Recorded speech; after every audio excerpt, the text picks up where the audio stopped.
Hi friends, welcome back to Jessy's tasty pan. അപ്പോൾ ഇന്ന് ഞാൻ വന്നിട്ടുള്ളത് നല്ലൊരു ടേസ്റ്റി ആയിട്ടുള്ള ബിരിയാണി റെസിപ്പിയുമായിട്ടാണ്. നമ്മൾ സാധാരണ തയ്യാറാക്കുന്ന ബിരിയാണിയിൽ നിന്ന് ഒരുപാട് വ്യത്യാസമായിട്ടാണ് ഇത് തയ്യാറാക്കുന്നത്. ഇത് മസാല വേറെ, ചോറ് വേറെ എന്നൊരു രീതിയിലാണ് തയ്യാറാക്കുന്നത്, അല്ലാതെ ദം ചെയ്തിട്ടല്ല. ഇത് എറണാകുളം ജില്ലയിലെ മാഞ്ഞാലി എന്ന് പറഞ്ഞ സ്ഥലത്തുള്ള അവരുടെ ഒരു സ്പെഷ്യൽ ബിരിയാണിയാണിത്. മാഞ്ഞാലി ബിരിയാണി എന്ന് പറയും. അപ്പോൾ നമുക്കിത് എങ്ങനെ തയ്യാറാക്കും നോക്കാം.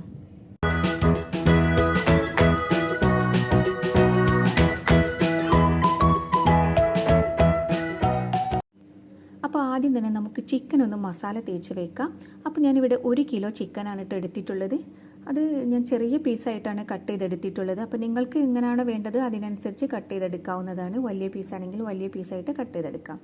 ഇനി ഇതിലേക്ക് 1/4 ടീസ്പൂണ് മഞ്ഞൾപ്പൊടി, ഒരു 3/4 ടേബിൾ സ്പൂണ് മുളക് പൊടി, പാകത്തിന് ഉപ്പ്, 1 ടീസ്പൂണ് ഇഞ്ചി വെളുത്തുള്ളി പേസ്റ്റ്, അതുപോലെ തന്നെ 1 ടേബിൾ സ്പൂണ് നാരങ്ങാ നീര്. ഇതെല്ലാം കൂടി ചേർത്ത് കൈവച്ച് നന്നായിട്ടൊന്ന് കുഴച്ച് എടുക്കാം. സമയമുണ്ടെങ്കിൽ ഒരു 10-15 മിനിറ്റ് ഒന്ന് റെസ്റ്റ് ചെയ്യാനായിട്ട് മാറ്റി വെക്കുന്നത് നല്ലതാണ് കേട്ടോ.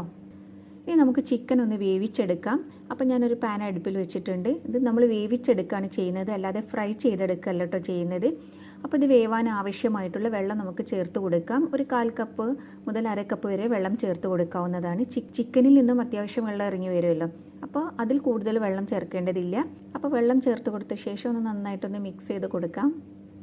ഇനി നമുക്കിത് അടച്ച് വെച്ചിട്ട് തീ ഒരു മീഡിയം ഫ്ലെയിമിൽ വെച്ചിട്ട് ഒന്ന് വേവിച്ചെടുക്കാം. അപ്പോൾ അത് നന്നായിട്ട് തിളച്ച് വന്നിട്ടുണ്ട്. ഇനി ഞാൻ തീ ഒരു ലോ ഫ്ലെയിമിലാക്കിയിട്ട് വേറൊരു അടുപ്പിലേക്ക് മാറ്റി വെക്കുകയാണ്. ഈ സമയം തന്നെ നമുക്കിതിലേക്കുള്ള ചോറൊന്ന് കുക്ക് ചെയ്തെടുക്കാം. അപ്പോൾ ചോറ് വേവിക്കാനായിട്ട് ഞാനൊരു പാൻ വെച്ചിട്ടുണ്ട്. ഞാനിവിടെ 4 കപ്പ് അരിയാണ് കേട്ടോ എടുക്കുന്നത്. അപ്പോൾ 1 കപ്പ് അരിക്ക് 1.5 കപ്പ് എന്നുള്ള അളവിൽ വേണം വെള്ളം വെക്കാനായിട്ട്. അതുകൊണ്ട് ഞാനിവിടെ നേരത്തെ അളഞ്ഞ് വെച്ചതാണിത്. 6 കപ്പ് വെള്ളം എടുത്തിട്ടുണ്ട്. ഇതിലേക്ക് നമുക്ക് പട്ട ചേർത്ത് കൊടുക്കാം. ഒരു 2-3 കഷ്ണം പട്ട ഒന്ന് പൊടിച്ച് ചേർത്ത് കൊടുക്കാം. അതുപോലെ തന്നെ ഒരു 3 വഴന ഇല ചേർത്ത് കൊടുക്കാം, അതായത് ബേ ലീഫ്, ഒരു 5-6 ഗ്രാമ്പൂ, ഒരു 5-6 ഏലക്കായ. അതുപോലെ തന്നെ ഇതിലേക്ക് മെയിനായിട്ട് നമ്മൾ ചേർത്ത് കൊടുക്കുന്നത് ഷാജീരകമാണ്. ഇത് ഏകദേശം 1 ടീസ്പൂണ് ചേർത്ത് കൊടുക്കാം. ഇത് ചേർക്കുമ്പോൾ നല്ലൊരു ഫ്ലേവറാണ് കേട്ടോ ഇത്. അപ്പോൾ ഇത് നിങ്ങൾ എന്തായാലും തന്നെ ചേർത്ത് കൊടുക്കണം. നമുക്ക് ഇതെല്ലാ കടകളിലും വാങ്ങിക്കാനായിട്ട് കിട്ടും. ഇനി ഇതിലേക്ക് നമുക്ക് നെയ്യ് ചേർത്ത് കൊടുക്കാം. ഞാനിവിടെ 3 ടേബിൾ സ്പൂണ് നെയ്യാണ് ചേർത്ത് കൊടുക്കുന്നത്. ഇനി ഇതിലേക്ക് ഒരു 3 ടേബിൾ സ്പൂണ് ഓയിലും കൂടി നമുക്ക് ചേർത്ത് കൊടുക്കാം. ഇനി പാകത്തിനുള്ള ഉപ്പ് ചേർത്ത് കൊടുക്കാം. ഇനി ഇത് നന്നായിട്ടൊന്ന് തിളച്ച് വരട്ടെ. തിളച്ച് വന്നതിന് ശേഷമാണ് നമ്മൾ അരി ചേർത്ത് കൊടുക്കുന്നത്. അപ്പോൾ ഞാനിവിടെ 4 കപ്പ് അരി ഒരു 3/4 മണിക്കൂർ വെള്ളത്തിൽ കുതിർത്ത് വെച്ചിട്ടുണ്ടായിരുന്നു. നന്നായിട്ട് കഴുകിയെടുത്ത ശേഷമാണ് കേട്ടോ കുതിർത്ത് വെച്ചത്. അതിനുശേഷം ഊറ്റിയെടുത്തതാണിത്. ഞാനിവിടെ ജീരകശാല അരിയാണ് കേട്ടോ എടുത്തിട്ടുള്ളത്. ഈ ജീരകശാല അരിയിലാണ് ഈ മാഞ്ഞാലി ബിരിയാണി സാധാരണയായിട്ട് തയ്യാറാക്കുന്നത്. ജീരകശാല അരിയിൽ തയ്യാറാക്കുമ്പോൾ കേട്ടോ അതിനൊരു ടേസ്റ്റ് കിട്ടാം. അപ്പോൾ ഇത് നന്നായിട്ട് ഒരു 5-6 മിനിറ്റ് മുന്നേ തന്നെ വെള്ളത്തിൽ നിന്ന് ഊറ്റി വെക്കണേ. എന്നാൽ വെള്ളം മുഴുവന് പോയിട്ട് വേണം നമ്മൾ ഇതിലേക്ക് ഇടാനായിട്ട്. അപ്പോൾ ആ വെള്ളം നന്നായിട്ട് തിളച്ച് വന്നിട്ടുണ്ട്. ഇനി ഇതിലേക്ക് നമ്മൾ ഊറ്റി വെച്ചിരിക്കുന്ന അരി ചേർത്ത് കൊടുക്കാം. അരി ചേർത്ത് നന്നായിട്ടൊന്ന് മിക്സ് ചെയ്തെടുക്കാം. ഈ സമയത്ത് പാകത്തിന് ഉപ്പുണ്ടോ എന്നൊക്കെ നോക്കാം. ഉപ്പ് കുറവാണെങ്കിൽ ഈ സമയത്ത് നമുക്ക് ചേർത്ത് കൊടുക്കാവുന്നതാണ്. തീ ഒരു മീഡിയം ഫ്ലെയിമിൽ വെച്ചിട്ട് നമുക്കിതൊന്ന് അടച്ച് വെക്കാം. ഇനി ഈ വെള്ളം ഒന്ന് വറ്റി വരട്ടെ. വെള്ളം ചോറും ഒരേ ലെവലിൽ വരണം. ഇപ്പോൾ വെള്ളം ചോറും എല്ലാം ഒരേ ലെവലിൽ വന്നിട്ടുണ്ട്.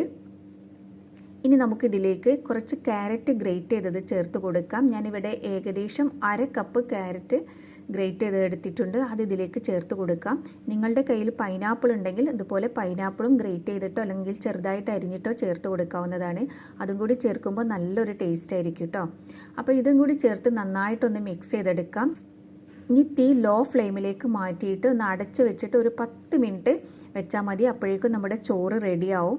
അപ്പം ഞാനിത് ഒന്ന് അടച്ച് വെക്കുകയാണ്. അടച്ച് വെച്ചിട്ട് 10 മിനിറ്റ് കഴിയുമ്പോൾ ഞാൻ ഓഫാക്കും. നമ്മുടെ കറി എന്തായാലും നമുക്ക് നോക്കാം. അപ്പോൾ അതാ നമ്മുടെ ചിക്കനൊക്കെ നന്നായിട്ട് വെന്ത് വന്നിട്ടുണ്ട്. ഇനി തീ ഓഫാക്കാം. ഇനി ഇതിൽ നിന്ന് നമുക്ക് ചിക്കൻ മാത്രം എടുത്ത് മാറ്റാം. ഗ്രേവി നമുക്ക് ആവശ്യമുണ്ട്. ഗ്രേവി വേറൊരു പാത്രത്തിലേക്ക് മാറ്റി വെക്കണം കേട്ടോ. ഇനി നമുക്ക് സവാള ഒന്ന് പൊരിച്ചെടുക്കാം. അതിനായിട്ട് ഞാനിവിടെ ഒരു 1/4 കപ്പിനടുത്ത് ഓയിൽ ഒഴിച്ച് കൊടുത്തിട്ടുണ്ട്. അതിലേക്ക് ഒരു വലിയൊരു സവാള നീളത്തിലരിഞ്ഞത് ചേർത്ത് കൊടുക്കാം.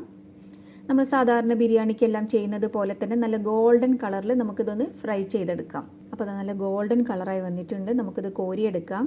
ഇനി നമുക്കിതിലേക്ക് കാഷ്യൂനട്ട് ചേർത്ത് കൊടുക്കാം. കാഷ്യൂനട്ട് ഒന്ന് ഗോൾഡൻ കളറായി വരുമ്പോൾ നമുക്കിതിലേക്ക് കിസ്മിസ് ചേർത്ത് കൊടുക്കാം. അപ്പോൾ അത് രണ്ടും നല്ല ഗോൾഡൻ കളറായി വന്നിട്ടുണ്ട്. നമുക്കിനി ഇത് കോരിയെടുക്കാം. ഇനി ഇതേ ഓയിലിലേക്ക് തന്നെ നമ്മൾ നേരത്തെ വേവിച്ച് വെച്ചിരിക്കുന്ന ചിക്കൻ ഇല്ലേ, അതൊന്ന് ഫ്രൈ ചെയ്തെടുക്കാം. നമ്മുടെ ചിക്കന് 90% കുക്കായതാണ്. അതുകൊണ്ട് ഒന്ന് ഒരു ഗോൾഡൻ കളറായി കിട്ടിയാൽ മതി. ഒരുപാട് നേരം ഒന്നും കുക്ക് ചെയ്ത് എടുക്കേണ്ട ആവശ്യമില്ല. ഒരു 5-6 മിനിറ്റ് കൊണ്ട് തന്നെ ഇത് നന്നായിട്ട് വെന്ത് ഒരു ഗോൾഡൻ കളറായിട്ട് വരും. ആ സമയത്ത് തന്നെ നമുക്കിത് കോരിയെടുക്കാം. അപ്പോൾ നമ്മുടെ ചിക്കൻ ഇവിടെ നല്ല ഗോൾഡൻ കളറായി വന്നിട്ടുണ്ട്. ഇത്ര ആയാൽ മതി. ഇനി നമുക്കിത് കോരിയെടുക്കാം. ബാക്കിയുള്ളതും ഇതുപോലെ തന്നെ നമുക്ക് ഫ്രൈ ചെയ്തെടുക്കാം. ഞാനിവിടെ 2 ബാച്ചായിട്ടാണ് കേട്ടോ പൊരിച്ചെടുക്കുന്നത്. അപ്പോൾ അത് രണ്ടാമത്തെ ചിക്കനും വെന്തിട്ടുണ്ട്. നമുക്ക് കോരിയെടുക്കാം. ഈ ഓയിൽ നമ്മൾ കളയുന്നില്ല കേട്ടോ. ഈ ഓയിലിൽ തന്നെയാണ് നമ്മൾ ഇതിലേക്കുള്ള മസാലയും റെഡിയാക്കുന്നത്. അപ്പോൾ ഈ ഓയിലിൽ നല്ലൊരു ഫ്ലേവർ ഉണ്ടാവും ചിക്കൻ്റെയും. അതുപോലെ തന്നെ നമ്മൾ സവാള ഇതിലല്ലേ പൊരിച്ചെടുത്തത്. അപ്പോൾ അതിൻ്റെ ഒക്കെ ഒരു ടേസ്റ്റ് ഉണ്ടാവും ഈ ഓയിലിന് കേട്ടോ. അപ്പോൾ നിങ്ങൾക്ക് ആവശ്യമില്ലെങ്കിൽ ഫ്രഷ് ആയിട്ടുള്ള ഓയിൽ ചേർത്താലും മതി. അപ്പോൾ ഞാനിവിടെ ഈ ഓയിൽ തന്നെയാണ് യൂസ് ചെയ്യുന്നത്.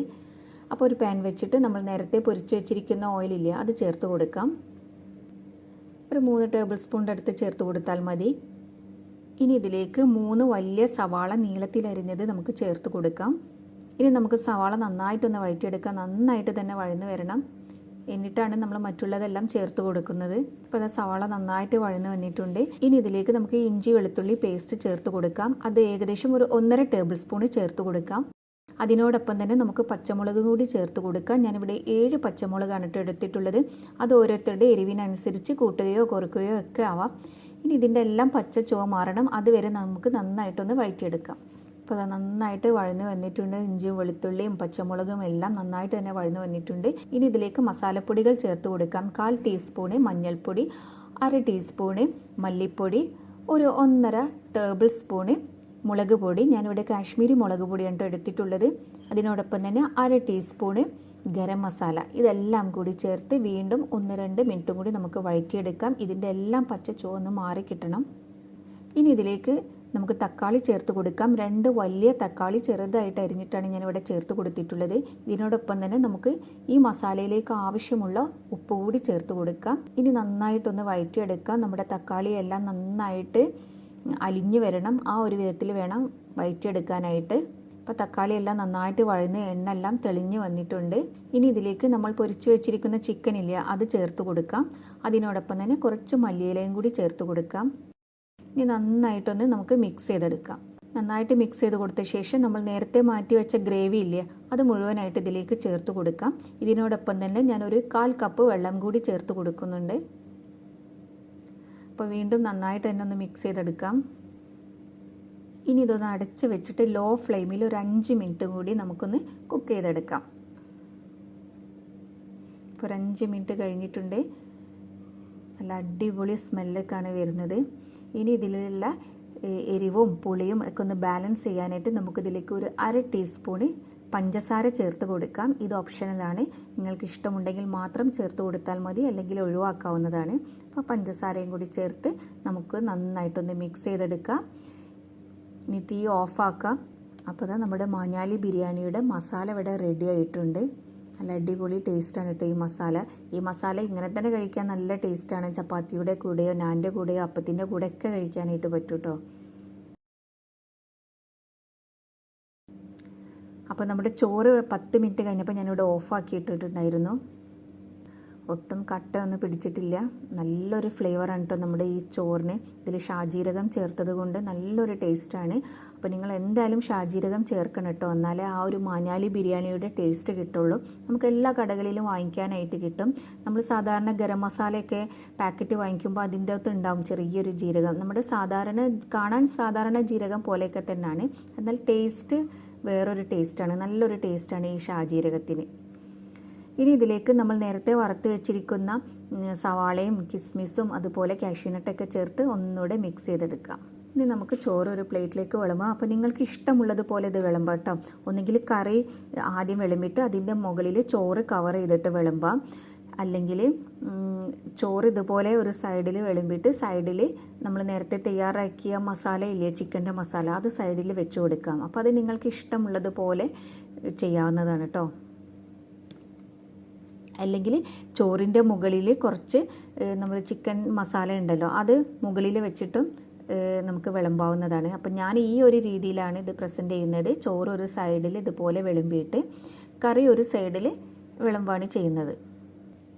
ഇനി ഇതിൻ്റെ സൈഡിലായിട്ട് നമ്മൾ തയ്യാറാക്കിയ ചിക്കൻ മസാല ഇല്ലേ അത് ആവശ്യത്തിനനുസരിച്ച് വിളമ്പാവുന്നതാണ്.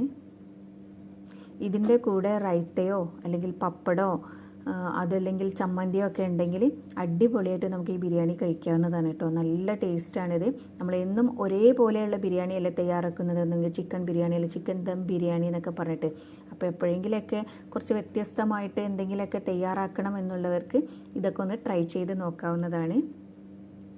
പിന്നെ ഇതിൻ്റെ മുകളിൽ ഞാൻ കുറച്ച് ഡെക്കറേഷനായിട്ട് നേരത്തെ പൊരിച്ചതിൽ നിന്ന് മാറ്റി വെച്ചതാണിത്. ഒരു 2-3 കാഷ്യൂനട്ടും കുറച്ച് കിസ്മിസും അതുപോലെ തന്നെ നമ്മൾ നേരത്തെ ഫ്രൈ ചെയ്ത് വെച്ചിരിക്കുന്ന സവാളയും ഇതിൻ്റെ മുകളിൽ ഇട്ട് കൊടുക്കാം. കുറച്ച് മല്ലിയിലയും കൂടി ഇട്ട് കൊടുത്താൽ കാണാൻ നല്ല ഭംഗിയാണ്.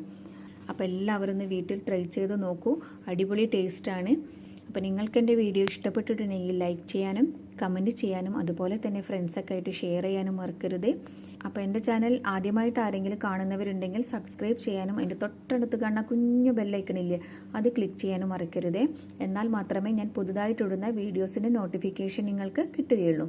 ഇനി പുതിയൊരു റെസിപ്പിയുമായിട്ട് നമുക്ക് വീണ്ടും കാണാം. അതുവരേക്കും ബൈ.